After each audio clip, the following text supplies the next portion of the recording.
So hey guys, welcome back to our channel that is BACM by Paras Khatri. इस video के अंदर हम बात करेंगे एक्सरसाइज 8.1 के थर्ड क्वेश्चन के अंदर। इसमें कोई फिगर गिवन नहीं है, आपको सीधा सीधा गिवन है कि साइन A इक्वल टू 3/4 है।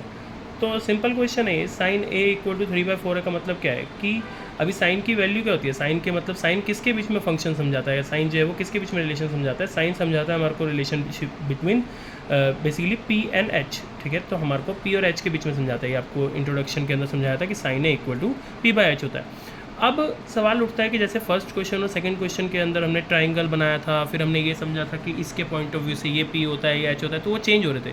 तो यहाँ पे हमने ना तो कोई ट्राइंगल बनाया ना करा, तो उसके पीछे का रीज़न क्या है? आप चाहो तो ट्राइंगल बना सकते हो, कोई प्रॉब्लम नहीं है, लेकिन उसकी ज़रूरत नहीं है। रीज़न क्या है? क्योंकि आप देखो, जो आपको निकालना है, जो दिया है और जो निकालना है, सब में एंगल सेम है, A।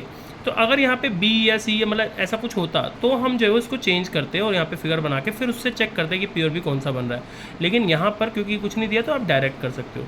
तो अब आपके पास में क्या है? अब देखा जाए तो आपके पास P 3 है और H आपके पास में 4 है और आपको निकालना क्या है? तो B आपको निकालना है, ठीक है ना। क्यों निकालना है B? क्योंकि आप जब कोस निकालोगे, ठीक है, जब आप कोस निकालने जाओगे तो कोस की वैल्यू क्या होती है? B/H। तो वहाँ पे B तो चाहिए होगा ना आपको, तो यहाँ पे B नहीं है तो B निकाल लो पहले।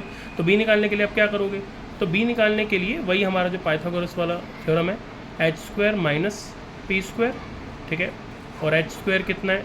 4 का स्क्वायर माइनस p का स्क्वायर यानी कि 3 का स्क्वायर।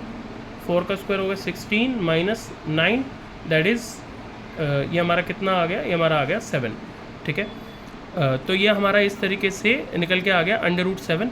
तो ये अब ज़रूरी नहीं है कि हर क्वेश्चन में कि आप सोचो कि ये अब फैक्टर निकलना चाहिए था, ये पूरा क्यों नहीं हुआ है, या फिर ये √ क्यों नहीं निकल पा रहा है। तो ज़रूरी नहीं है, किसी किसी क्वेश्चन में आपको डायरेक्ट ऐसे भी आएगा, तो आप इसको डायरेक्ट ऐसे ही छोड़ सकते हो, ठीक है। इसके अंदर आपको और कुछ करने की ज़रूरत नहीं है।